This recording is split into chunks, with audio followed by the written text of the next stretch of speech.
Welcome, everybody. I'm Scott Mora. Welcome to the PATH Seminar Series. I'm delighted this afternoon to welcome Professor Willett Kempton. Prepared a few notes just to introduce Professor Kempton. Professor Willett Kempton is a distinguished professor at the University of Delaware, affiliated in both the, I think it's College of Earth, Ocean, Environment, and also Department of Electrical and Computer Engineering. Renowned for pioneering work in particular related to electric vehicles and also wind, particularly offshore wind. We'll probably focus on the former more than the latter today. Professor Willett Kempton, at least in my mind, is kind of the godfather of a particular technology, vehicle-to-grid technology, which I think we'll hear about. Not just doing research that stays in academia, but also thinking about its development, standards, implementation, commercialization. Also you should know though that Professor Kempton has been also very influential in offshore wind energy, thinking about viability, efficiency, offshore wind farms, and things related also to public perceptions and policy implications. Also, Professor Willett Kempton has interesting educational background. Your PhD is in anthropology, right? So I think that gives you quite an angle and a perspective, depth of knowledge. And you also are a California Golden Bear. You did your postdoc here at Berkeley, focusing in quantitative anthropology. Wow, you've looked some stuff up here. Yeah.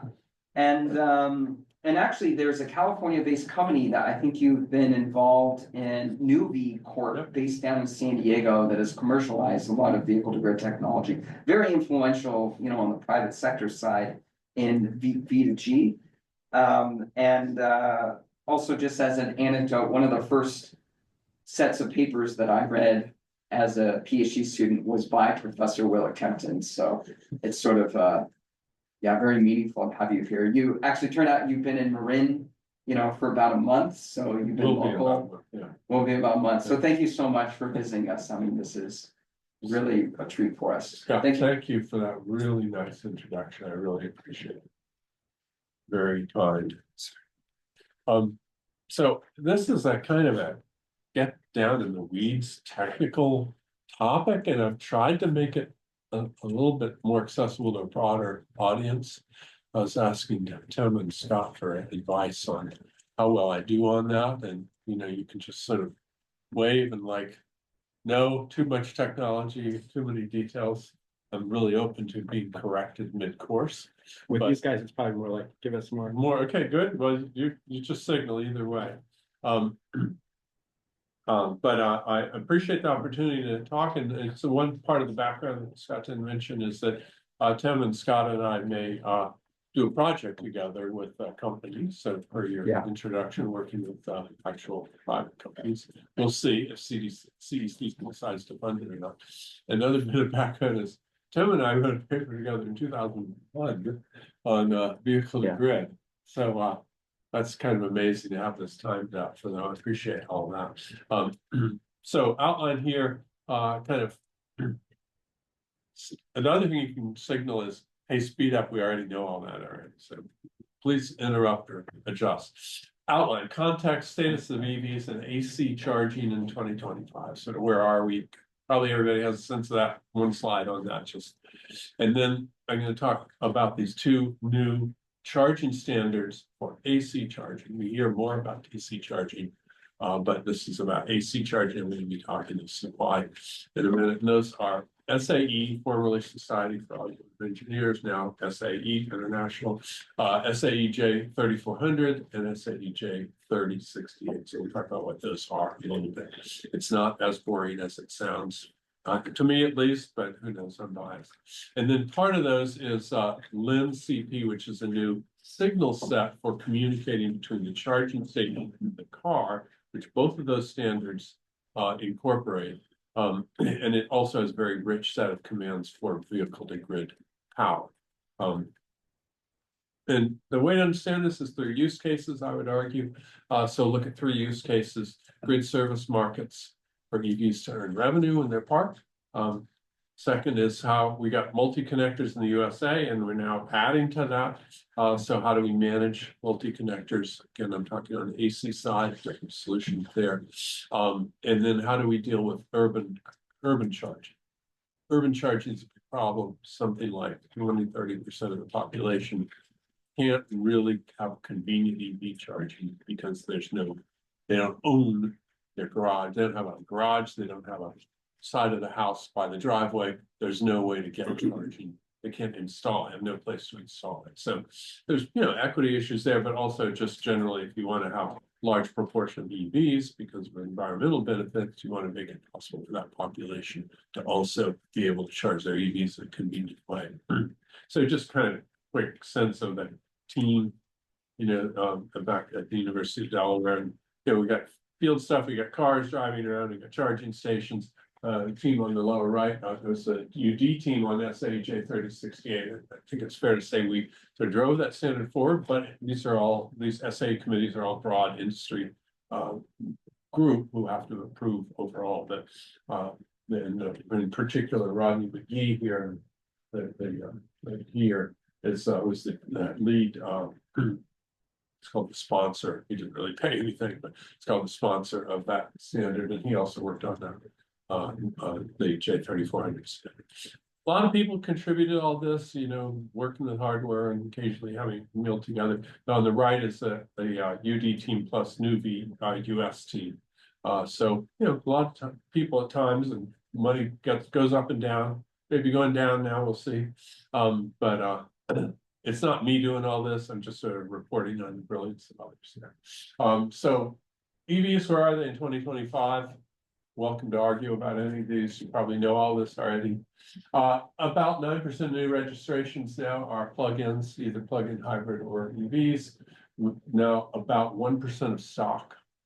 So, it's typical stock, versus low. 25% of new light-duty vehicle sales in California are 25% in California. Yeah. And we're close to 10% stock. So a little bit ahead. So yeah, this is US average. So you guys are bringing up the average. Yeah. Yeah. Well, this is a good state to be working on EVs. And why EVs? Low maintenance, low fuel cost, or maintenance cost, fun to drive. I think right now, and others may have different numbers, but I think we're pretty close to parity on a life cycle cost of comparable vehicles, fueled versus electric. And you see different numbers here. I haven't derived these numbers myself, but first cost parity is in a 2–3 year kind of time frame, I think. I got pretty substantial improvements in batteries coming down the line. So that's pretty, I think that's pretty big in terms of rate of adoption and market parity, but we have to get charged before that, of course. So it's coming. It's it's gonna be an avalanche. It's not quite an avalanche yet, except in California. Now, what we want to remember, it's not the way you think from reading the newspapers. Most charging events and most kilowatt hours are on AC chargers. So we want to make sure AC charging works well. And for example, NEVI right now is funding only DC chargers. Okay, there's a logic. Maybe we want to get trips figured out and stuff, but most of the charging is happening on AC. So let's get AC working for sure. Looking at typically, around 10 kilowatts plus or minus. 6, some would say, is average. And AC charging has got a lot going for it. It's the lowest cost, highest reliability. If you want to do B2G, you want it to run 18 hours, maybe 48 hours without popping off lines. So AC charging generally is good for that. DC charging is not as good at holding the line, holding the system, keeping it going. And of course, the first cost of DC charging, wildly more. So for B2G, which is my primary mover here, which is kind of the backup to carbon and other things that are my other inputs. But for B2G, we want to get AC figured out. On the other hand, high power DC is giving us 50 to say 250, some would say 350, 400 kilowatts are available. And I would say the primary use is en route charging. Right now, it's the right technology for that, but some people think they can use DC charging every day, and I don't think that generally works out. It is high cost, you know, you're looking at station costs, which might be, you know, for say 30, 50 kilowatts, even looking at 20, 30, 40, 50,000 as you get up there to the 300 kilowatt range. So that's a lot more, you know, than a $1,500 AC charging station. And both of them charge your car. It takes longer for the AC. And what do we got right now? Most DC stations are subsidized. And like, you know, there's somebody worrying about, like, when we take away the subsidies, does this make sense? How much we're gonna have to pay for charging when there's no longer subsidized first cost there? Which might happen sooner than expected. The other issue on charging to think about is, or issues with EVs, is, as I mentioned, sorry, households without owned parking are likely to buy an EV, and they're more likely to return the EVs from survey. So, kind of issues and status with EVs now. So the new AC charging standards I'm going to cover here. Of course, think about standards for a minute. Standards are essential for automakers or any kind of OEM, really. You need to be able to know that you buy from this tier 1 supplier, you put it in your vehicle, you buy from this other tier 1 supplier, and the two plug together and actually work. You know, so that's kind of a simplified way of why standards are important. Also for procurement reasons. So EV charging standards, also in the specific case, are going to generally include a connector. How does the charging station plug into the car? Have to fit together also. They're going to include a connector or connectors and signaling. How does the EV talk to the EVSE? So that's the two things I'll be bringing up a bunch. They're really completely different. One's just hardware, you know, there's how the electronic signals work, but generally an automotive EV standard is going to include both of those. And these two I'm going to talk about too. So SAE J3068 just published last middle of last year, 6 to 8 months ago. It standardized single phase and 3-phase connectors. Remember, I'm talking only AC here. So it's bizarre. We never had a 3-phase connector we use in the United States. That's like most of Europe. China's using 3-phase connector. You can get a lot more power through. So there was no standard. There's no way to have a standard connector that does that in the US. So that's now in the repertoire. And that draws from the EU standard. So we drafted a lot of that. Don't reinvent the wheel. There's already people manufacturing the standards. So we just used what was appropriate from IC 62196, including NXT, which has LNCP. So the other thing in 3068 is an efficient, high functionality, low cost communications between EV and EVSE, which the standard defines. LNCP is, come back to that. And it's also electrically safe, code compliant, defines B2G. Has building backup and site power. How do you do all those functions from an EV? Okay, 3400 instance, a simpler standard that was created after Tesla agreed to release any patents on their connector and signaling. So this was an industry effort to create a standard, because at Tesla, if the car doesn't plug into the charging station, you're the car person, you go down the hall and you tell the charging station guy and it gets fixed. That doesn't work industry-wide. So that's why Tesla's charger is so reliable, by the way. It's a controversial statement. You can't sort of give background on that, but it was all within one company. And so you always could check things and make sure it worked correctly. You only had a few models to work with.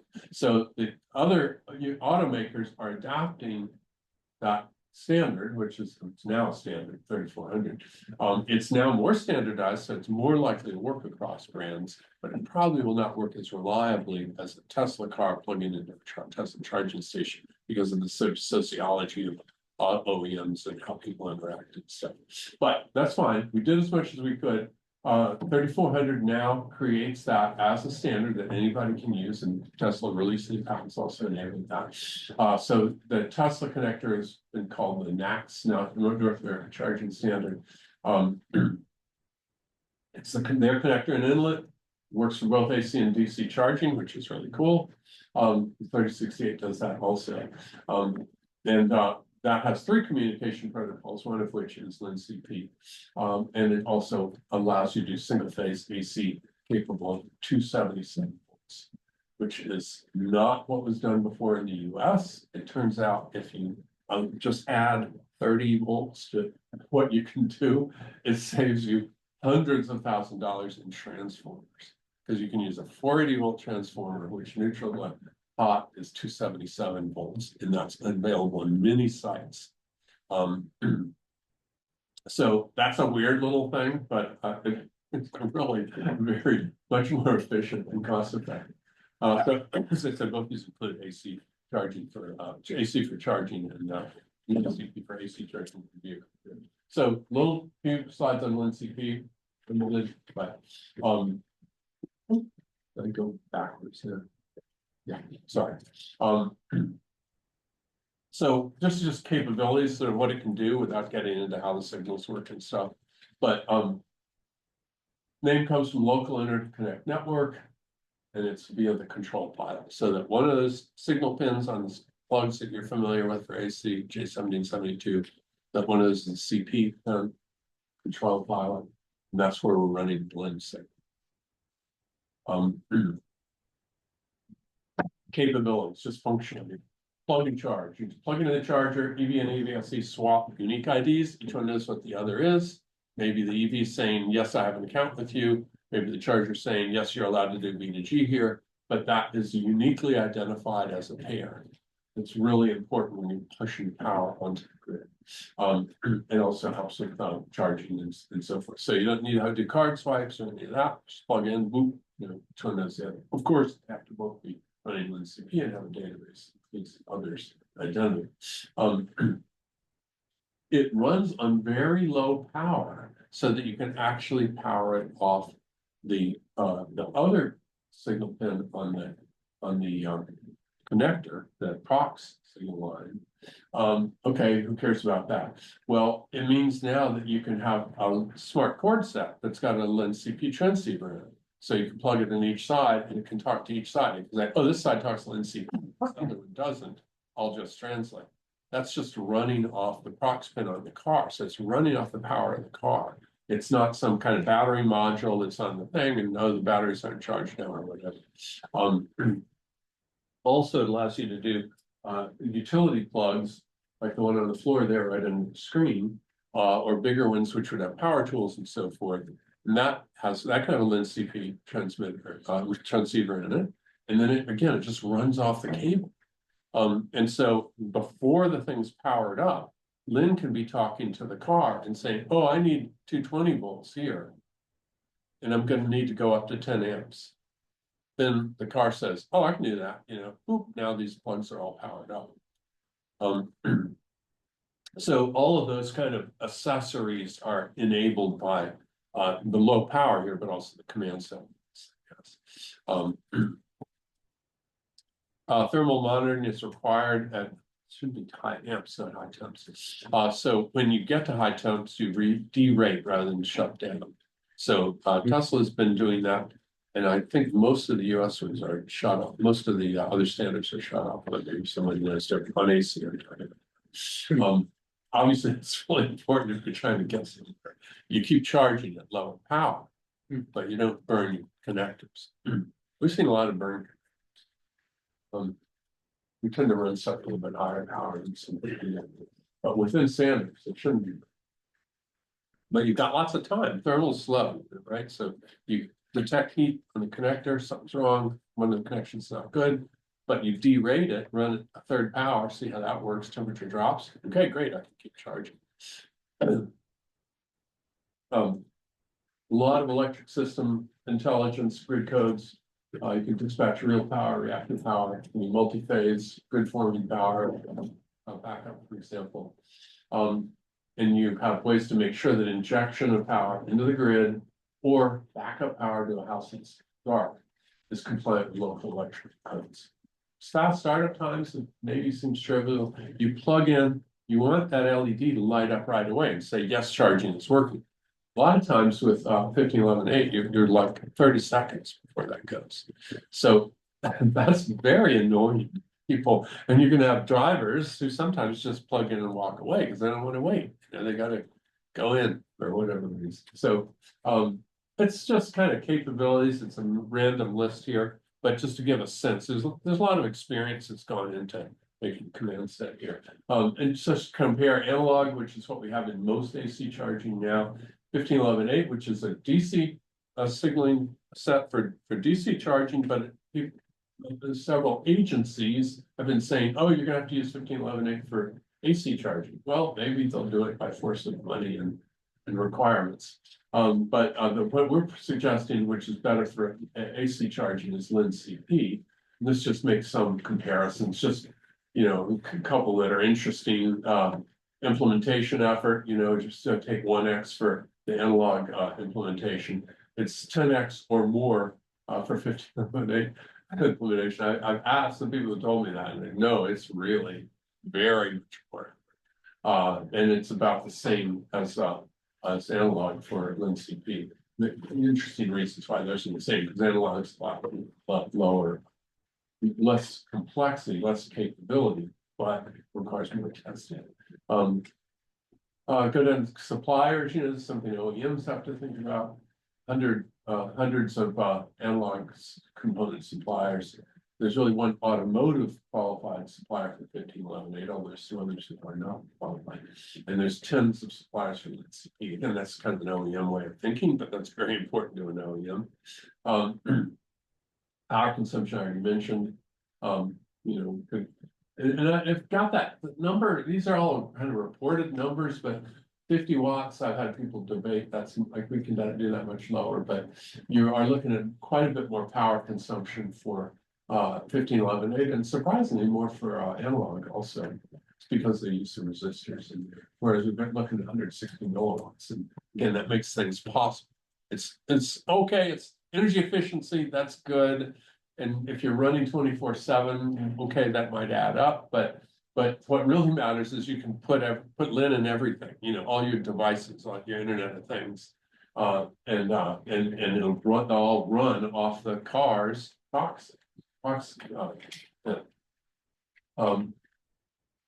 know, LIN's Catholic in the sense of admitting many. You could start a LNCP, transfer to telematics, car running it. The car's back off and switch to Wi-Fi, which some people are trying to do, but Wi-Fi you cannot start in Wi-Fi because you don't know what car you're talking to. PWM, you can just drop back to analog, or you can go to 1511.8. So LNCP says if it's present, it'll first say hi. Do you talk to LNCP? No answer, it starts switching to these other protocols. Willett, can I ask, so Tesla originally, before they, you know, opened up the standard and made CCS enabled, do you know what communication protocol they were using, or at least? I'm going to get it wrong, so I'm not sure if I should not answer or give a stab at it. But it was some combination of the DIN sort of pre-1511.8 standard, and then they had something like single wire CAN, something like that. Okay. I don't think they're really using 1511.8, although some people are using DIN and claiming it's 1511, sort of pre-1511. There's kind of, I think it may have even been 3 protocols they used. Okay. Yeah, it's kind of a mess.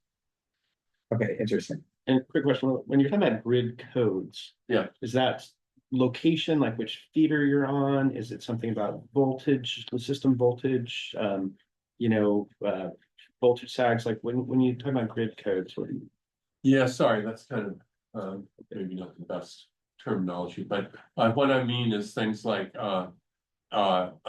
volt-var curves, you know, for example, the voltage tolerance, like if it's supposed to be a 240 volt line, how much are you allowed to deviate from that? There's those ANSI specs and stuff like that. Yeah, those are all IEEE, I think, specs, but yeah, those kinds of specs, right? I see. Yeah. Okay. So it's local state of grid. And they differ by location, you know, so you've got a car driving around, you know, between home and work, you could easily cross a state line, definitely could cross a utility boundary. Sure. So, you know, in one place you plug in and the charging station, this is under LNCP, charging station says, okay, here you got to have this volt bar curve, you know. But you can't be over this on a voltage, you know, so that's when, especially the cars producing, these are more relevant. You don't really need those when you're just drawing power and charging. Yeah, and then you go to the other location, you plug in and it says, oh, now you got to do these things. So those just get loaded from the charging station. Yeah. That's what I mean by grid codes. Gotcha. That's helpful. Thanks. Yeah, so that's the second to last line. Yeah. That's very important. Of course, we, you know, for V to G, we really want that to work.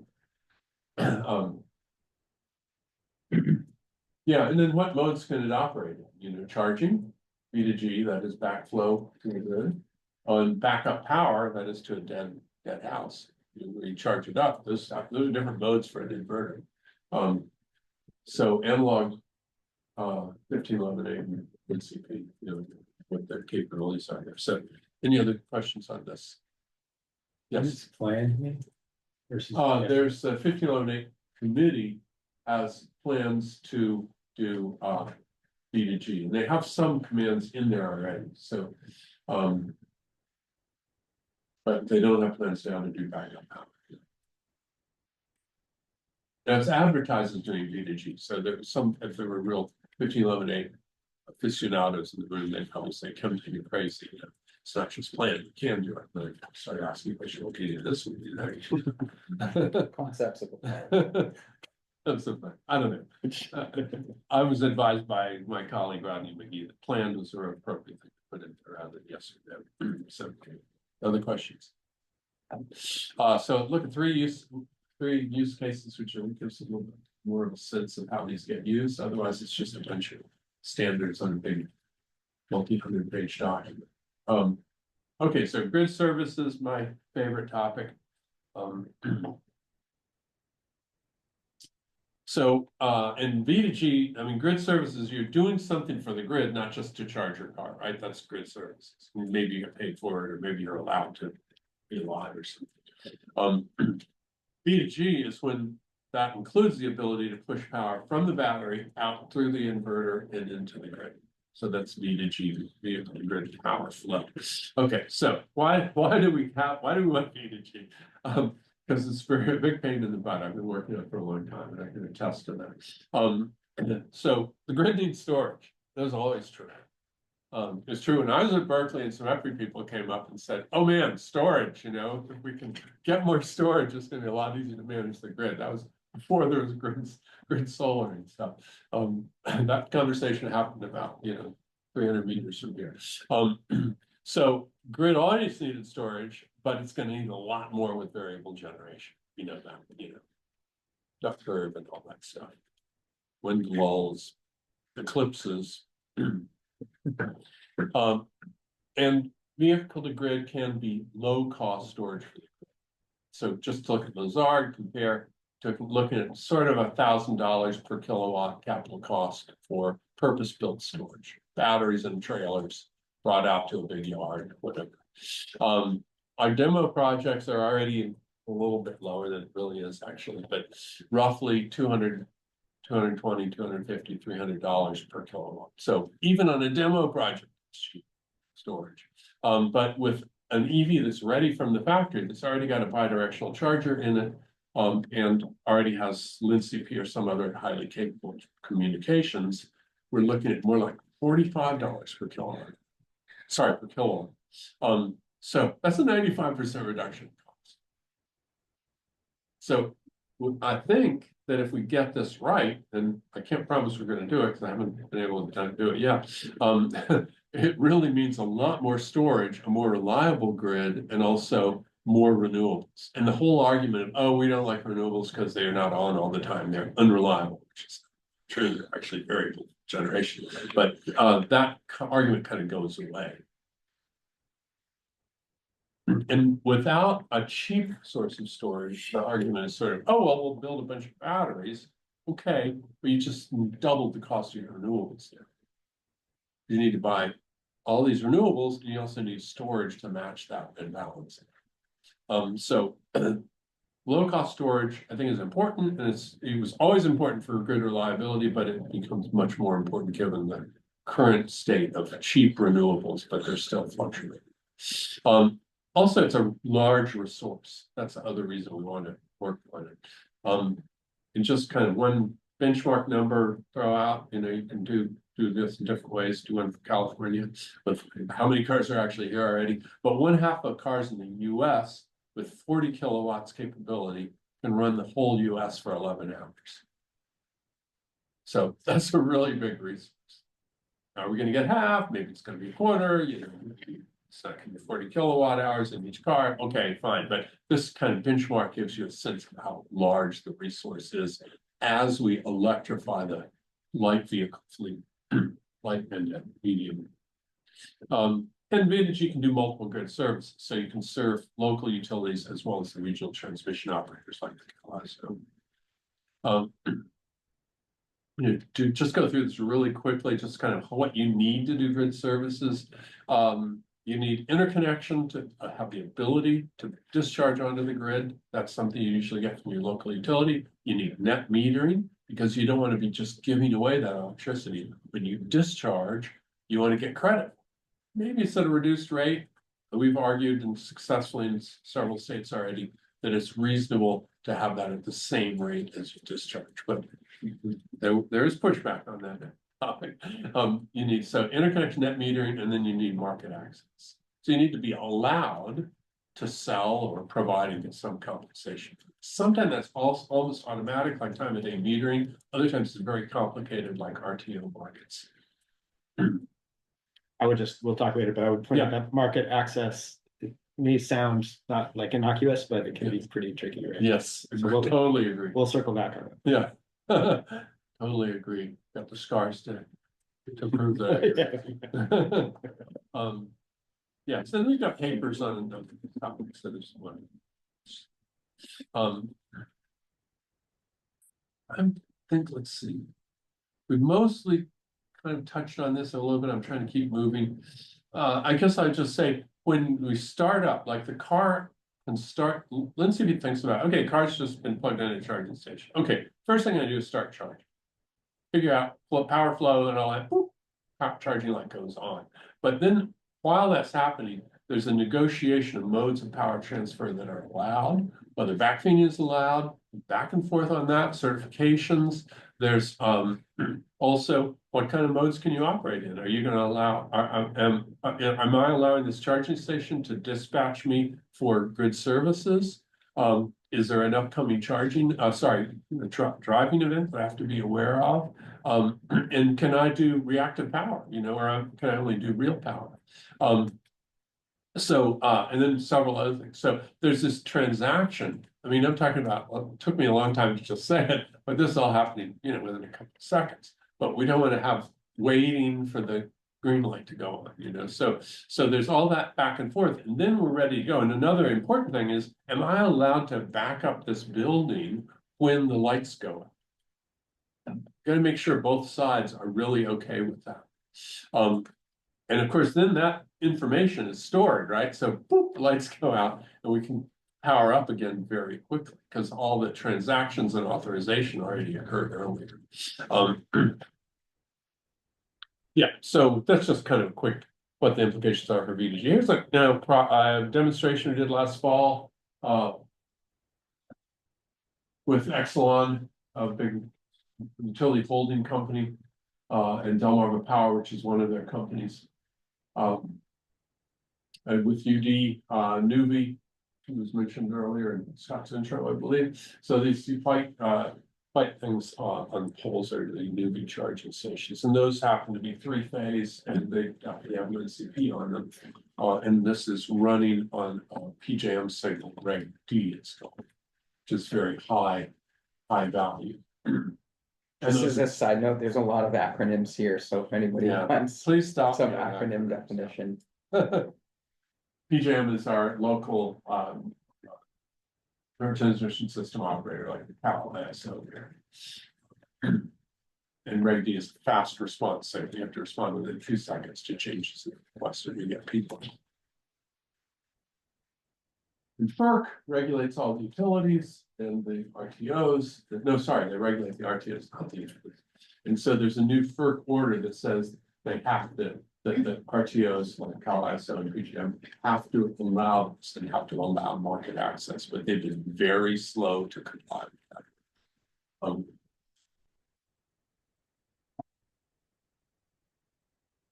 Yeah, so that's, I mean, it's the utility that's doing this, but they still had to interconnect, they had to go through that whole process, and we still go through their interconnection. Even if it's their own cars. So just, you know, again, talking about markets and to give a sense of that's pretty cool. Sorry.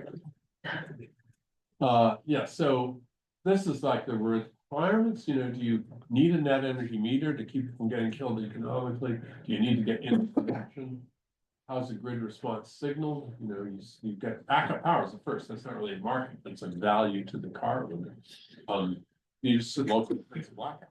How you know. And for off-peak charging, you can just have a timer of some kind. Maybe it's controlled by a computer somewhere, but it's just by time. Whereas then laid further down, we get more complicated stuff like signal from the RTO via an aggregate. But just to give a sense of the and the regulatory requirements, to give a sense of revenue, and this is calculated, it's not empirically observed in a market, but just to prepare for the project you saw on the last slide. Off-peak charging, in this case, we got $89 a year of bill savings. Very simple how you get compensated. Your electric bill just goes down a bit. It's assuming the time of day rate. Then going down to, and you don't get paid for keeping lights on, but it's nice. Here we go. Arbitrage with injection. So this is time of day rate, but off peak you're charging, on peak you're discharging. So on the left, you had to get net energy meter, you had to get interconnection because you're discharging on the grid. So in this case, we got, you know, $650 a year. It depends on the delta between the high rate and the low rate. And here it's also taking account of how much driving these cars do. It's a fleet, you knew the fleet vehicle usage. You knew sometimes they would not be as empty or they need to charge up for the next trip or whatever. So there's constraints there. That was all into this model. And then the last one is a TSO service, a PJM rate D that I mentioned. So there's just a huge difference in the value of these different services. It's a lot more work to get into the RTO markets, as Tim was verifying a minute ago, but there's a lot more revenue when you get that figured out. And I think we got that figured out on the signaling between the car and the charging station now. And Newby's got the charging stations and the aggregate that can do that. So we can actually operate now. There'll be more companies in the future. Now, one other thing, we compared a 10 kilowatt car, say, like vehicle, with a 50 kilowatt, you know, medium truck, say, with a 3-phase AC charger. So the regulation, the Reg D, is compensated by power. So we go from 10 to 50 kilowatts and we just go up proportionally in revenue. Whereas when you look at arbitrage, well, you've got all these other constraints, you know, and a lot of it is constraining by how many kilowatt hours you've got to move. And so there's an increase because sometimes moving it faster means you can do more before you have to start charging or whatever. But it's not nearly a proportional gain. And off-peak charging, it's just kilowatt hours. It's just when do you buy your kilowatt hours? And what kilowatt hours are you buying? The ones you use driving. You have no control over how many kilowatt hours you're buying, right? So there's absolutely no value, no benefit to putting in a much bigger charger in that case. So you need to understand these kind of different relationships to figure out what cars or trucks make the most sense for which markets.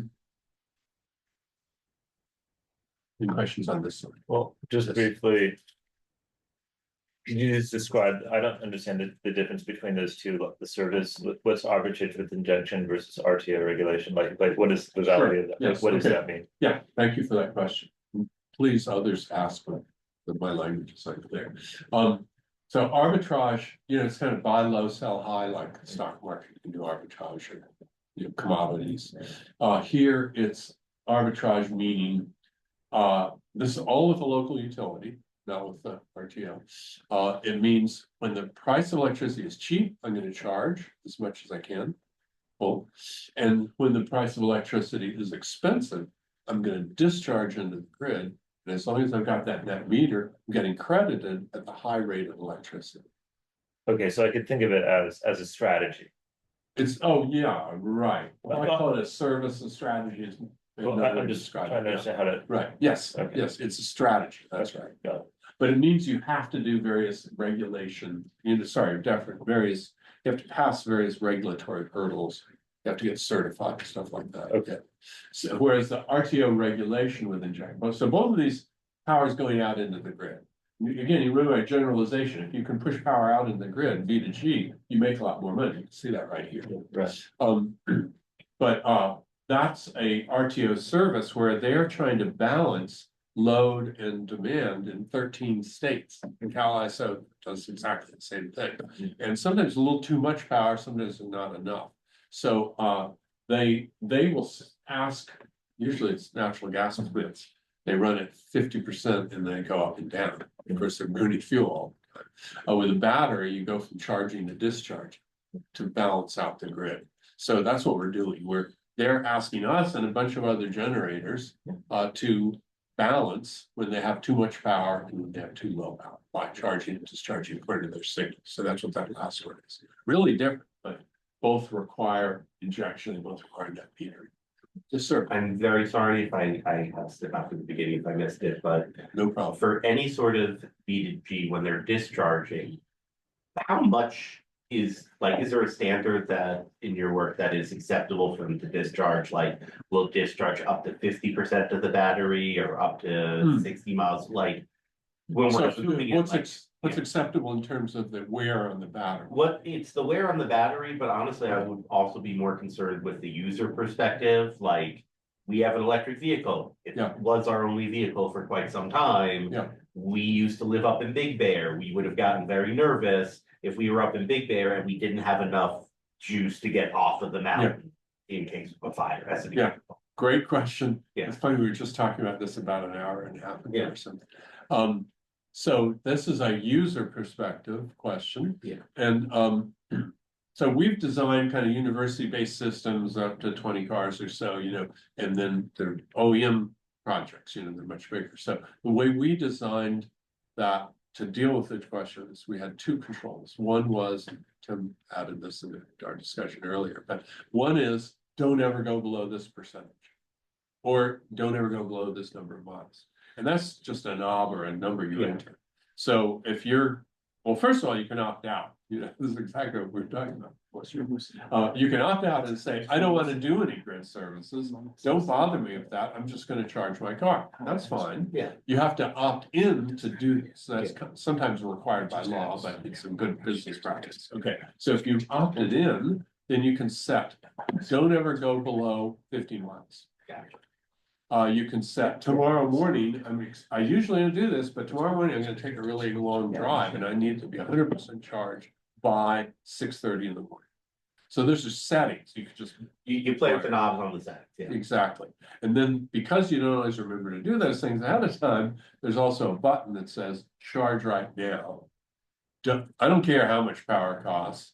I'm just pushing the charge now button, and it stays charging until you drive your car. So the driver should have all those controls. That's not required by law. There's no standards on that. But if you have an aggregator wants your EV to participate, make sure they have those kind of controls. Did that answer your question? It did. I guess if they don't touch any of the knobs, then is there a minimum? Well, of course, we're talking products and what features do different products have. The way we designed our little university system, if they didn't touch anything, we defaulted to don't ever go below 20% of the battery. Yeah, makes sense. That was the default. Actually, in the Ford F-150 Lightning, it has exactly that. I have no idea what the default is if someone doesn't find it, but I imagine it's probably something like 20%. Yeah. Great. Okay, great question. Thanks. I'm gonna move on. So Case 2, multi-connector USA.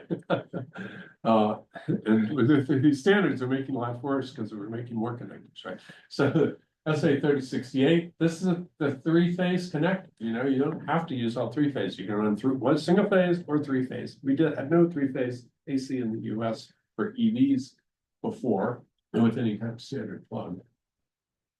And you know, that little thing is not much bigger than a J7072, and you can run 100 kilowatts.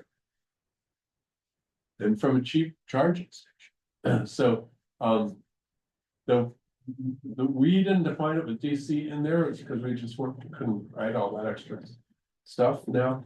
Nobody else stepped to the plate, but you can use DC and AC, either DC or AC on this. And it, of course, the charging station is energizing the car has to figure out which it is. Don't ever plug the wrong one into that.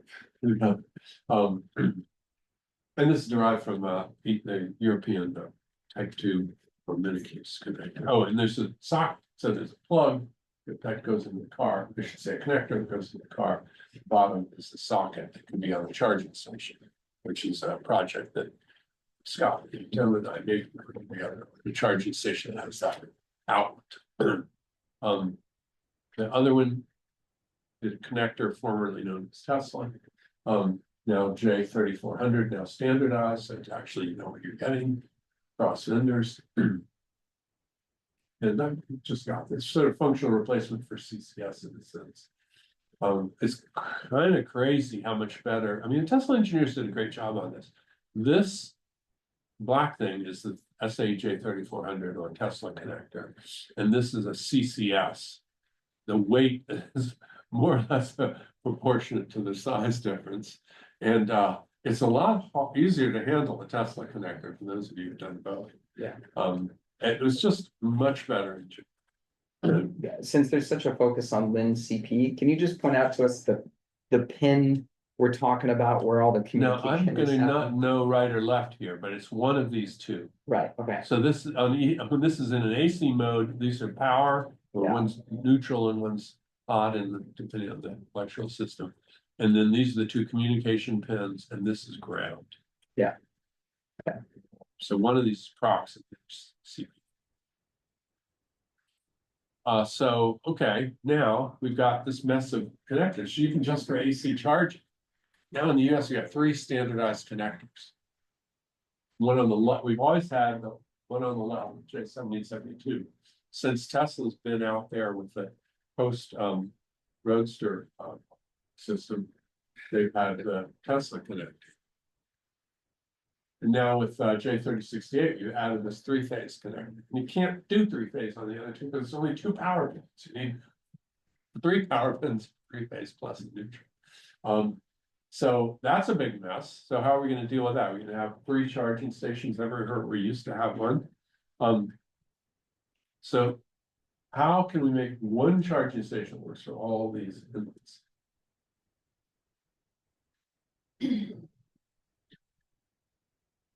I know the answer, but I'm not gonna say it. So here's a clue. We've already solved this problem. What happened when you bought a new iPhone? It went from, you know, the Apple proprietary connector to the USB-C. You didn't have to change all the outlets in your house, right? You just bought a different connector between, or sort of core cable, I should say, between the plug that goes into the standards outlet and the connector that goes in the vendor specific connector that goes into the device you're trying to charge.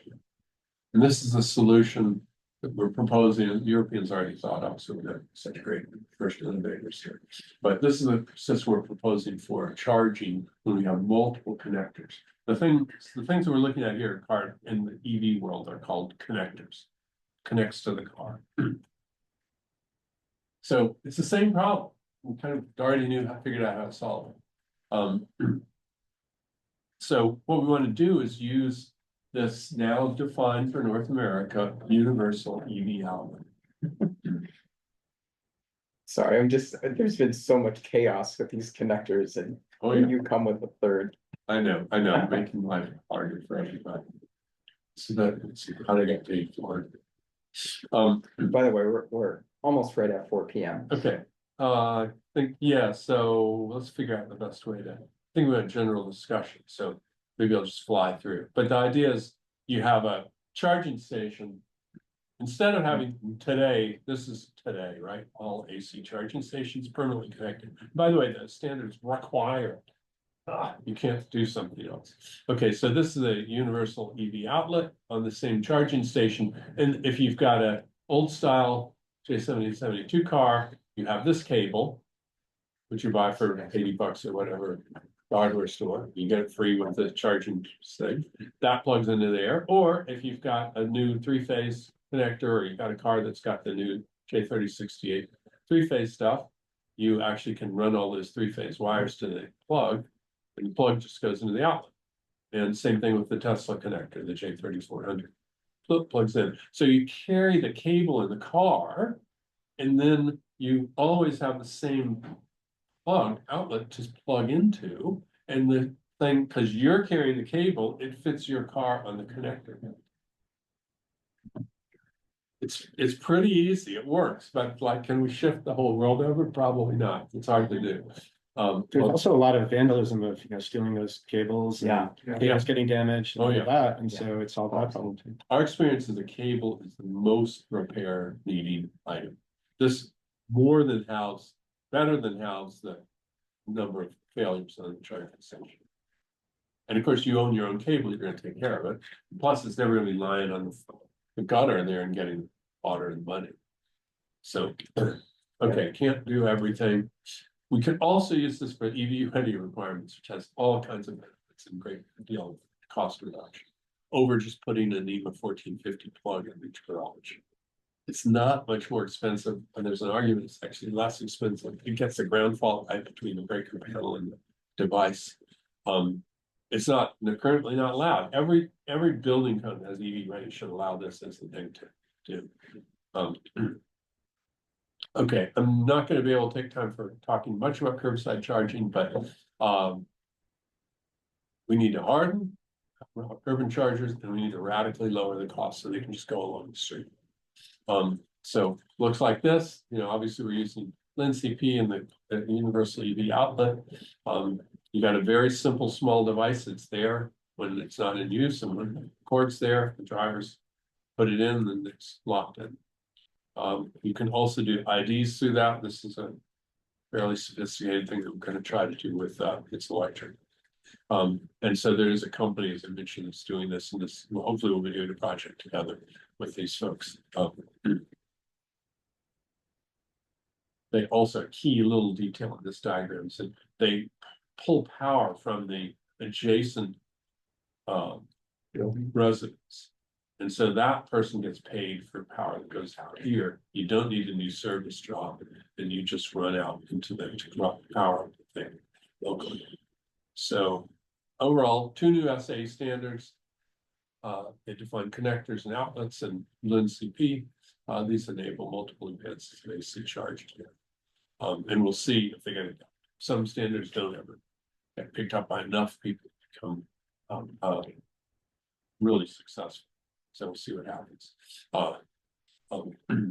Allows high power AC charging, 3-phase, low cost, allows the universal EV outlet, and then LNCP does a bunch of things we've talked about. So thanks for your attention.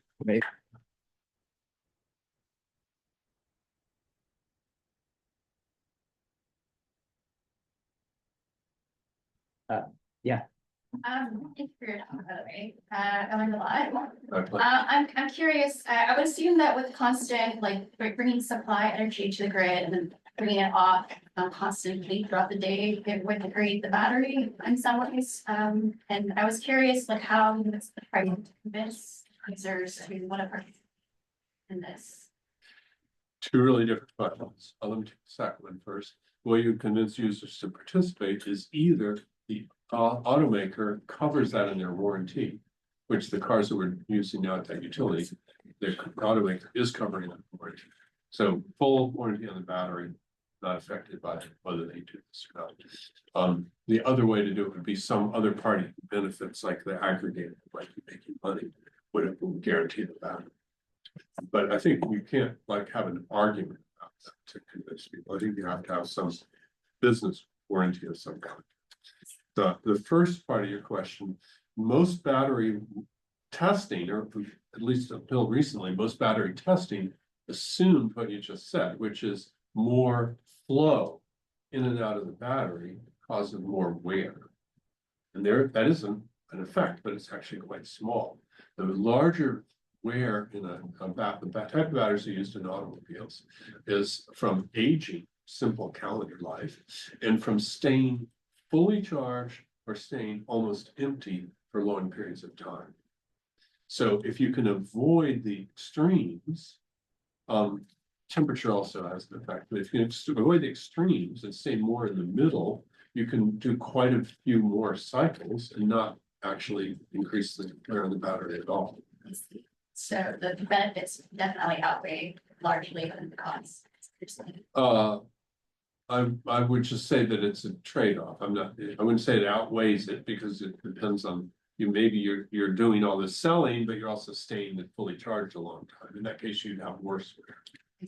But you can manage it. It's fairly easy to manage, and the flow in and out is a relatively small wear effect.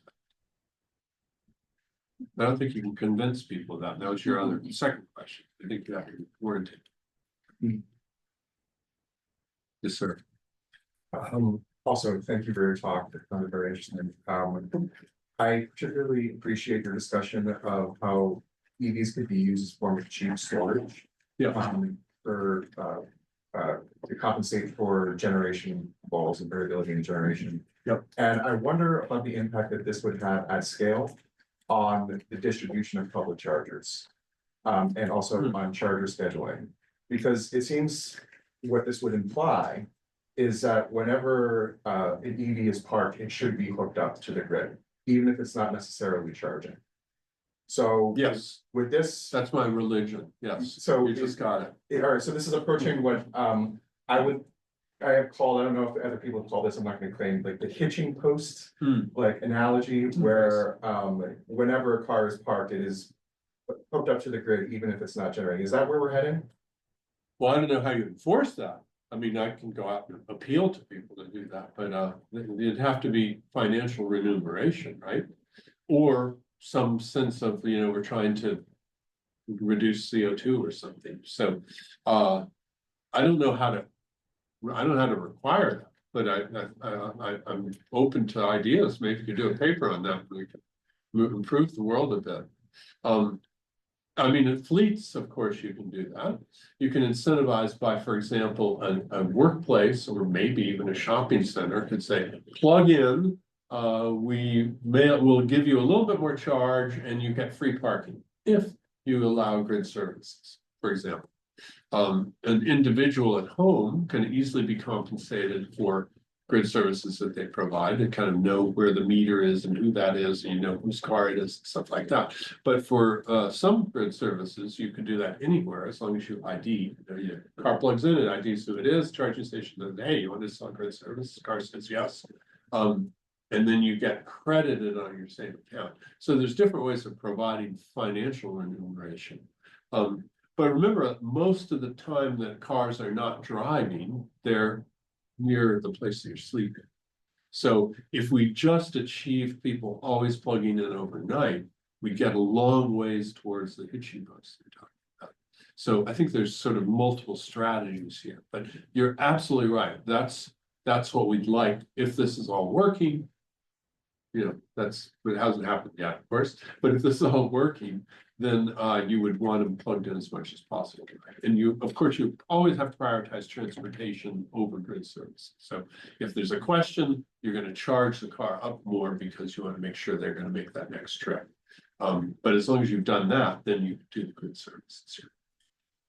Excellent. Thank you. Last question from Joyce. Thank you for your talk. I'm just curious on the size for the V2G market. So I'm curious if the revenue / the savings would go down if like more vehicles or more people participate in that market. Yeah, so there would be sort of more. Yeah. Input back to that. Yeah. Sure, definitely, yeah. Yeah. Right, and especially on the regulation market there, that's really targeted. So that will attract people, and in fact, some stationary batteries, I mean, when these stationary batteries are on the grid is because of that regulation market. So they build all this stuff, you know, $1,000 a kilowatt, and sell in that market. So they'll saturate and they'll find out, you know, we haven't paid off our batteries yet, but yeah, so sure, but remember, we also have increasing fractions of variable generation on the grid Okay. at the same time. So as you get more and more variable generation, you need more storage. So we've done some modeling of that, and there's modeling by several groups, one in Switzerland, as I recall, one in Germany. But generally, you see over time, over decades, more need for storage. Okay. So I think, for example, I'm just guessing here, that most line, that would probably go down because of this market saturation effect you're asking about. Right. Whereas the second and the first, second and third in the list might go up, you know. I mean, the duck curve is not gonna get any better, right? Unless we prohibit people from installing solar or something in California. So you're gonna need more of that arbitrage with injection. I see, okay, thank you. Yeah, also you put not applicable for backup power because maybe it's hard to quantify, but that does have a value that's Well, I was wondering if I should put a number in there, and where would that number come from? What's the right number for that? Good question. yeah, Depends a lot on the duration of the outage, right? And what people do in terms of like throwing all the food in your refrigerator away. Right, yeah. because you've got like a 100 generator, you can go somewhere and get some. It's like an insurance, you know. Right. Okay, last question. No, I was just gonna put a. Oh, cool. Okay. Thank you so much. Thanks, everybody. Appreciate your engagement.